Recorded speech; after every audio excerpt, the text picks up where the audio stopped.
Welcome back, fellow wrench turners. My name is Ben. The show's called MotoTOYS. Today we continue the story of BMX ecstasy. Stay tuned.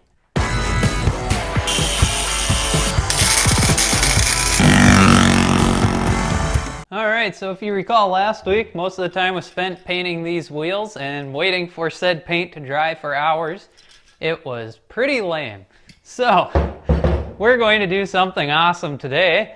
We are going to take the tires off of these old wheels and put them on the new wheels, and then we're going to put on the sprocket.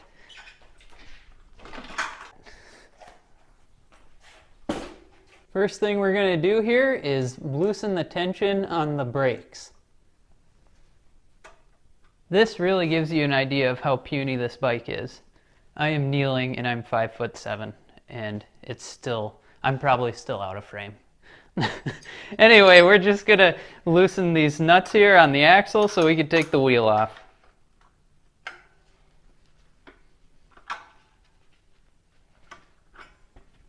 Okay, so we have our old wheel here. First thing we're gonna do is take the dust cap off the valve, and then we are gonna let all the air out of the tire.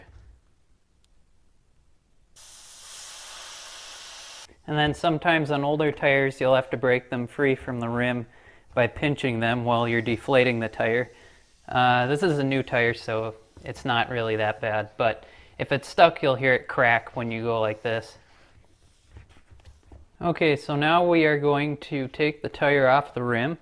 You want the valve pointing towards you. And then you need a pair of these plastic pry bar levers. Do not use metal ones, you'll bend the rim.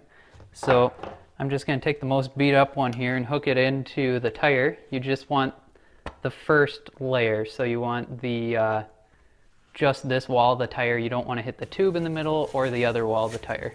And then you just hook it onto the spoke, just like that. And then you get your other pry bar in here, and then you just slide the pry bar right around like that, and then the whole tire will come off the rim.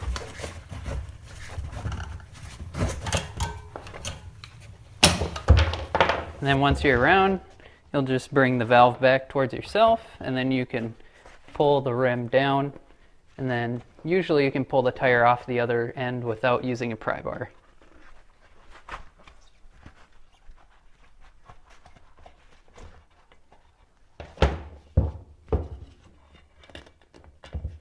There we go. And then we'll take off our little insulator here that's used to make sure you don't poke a hole in your tube with the spokes. Gonna get a screwdriver here just so I can get up on the edge of that elastic band.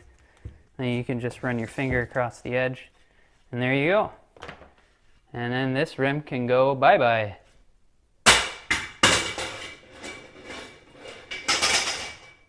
That did a lot more damage than I was expecting. Okay, so now that we're done breaking old things, we are going to, I think I'm going to let a little bit more air out of this tube first. There's still a little bit in there, I can just see. You just kind of want it right before it's crinkly, but not aired up. So you can kind of see it there. That's kind of what you want. It should have no resistance whatsoever when you push on it. Okay, and then we're going to put in our new rim. First we got to put on our elastic band. Almost forgot about that. This is very crucial. And electrical tape is not a long-term solution. Everybody tries it, don't do it. Okay, so we're just going to line up the hole there with the valve stem hole on the rim.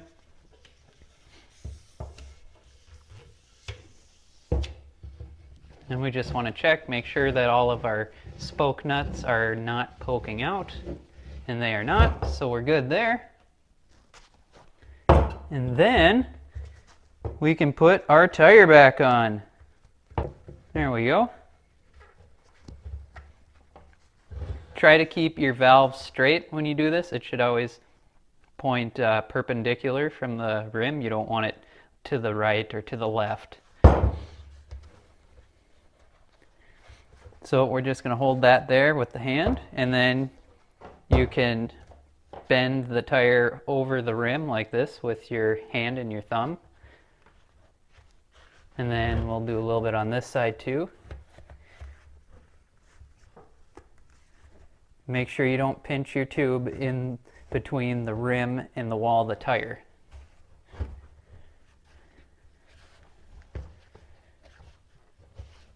Okay, and then I'm going to use the pry bar, and use the other one, it's in a little bit better shape, over here. And that'll help kind of slide this tire on. There. Now it'll try to come off on the other side when you're doing this, so just keep an eye on it. And there we go. Now we have our new tire on. And our valve stem still looks good, so now pretty much all we have left to do is air it up and put on the dust cover. Okay, so now we have the tires swapped and aired up on both of our rims.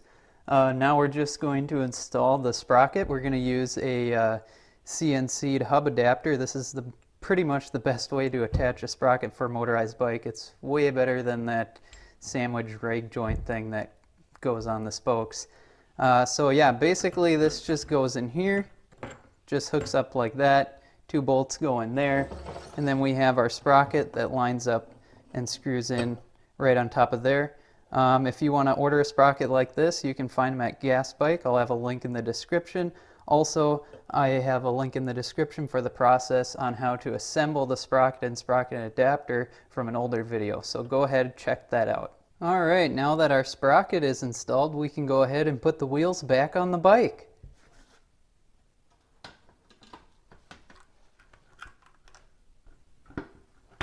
Okay, so as you can see here, the spacing on the back wheel is great in between there and there. Everything lines up perfectly.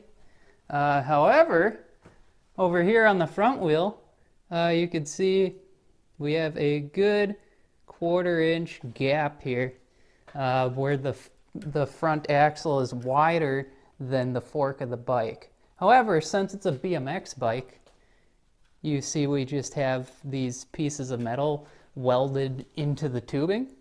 What we can do is cut this off and then move it over and weld it back in place. So that's what we're going to be doing on our next video. Alright, that's it for today's episode of MotoTOYS. Thanks for watching again, guys. If you want to see the next episode, make sure to subscribe to our channel and make sure to hit that little bell icon so you're notified on your phone when the next video drops.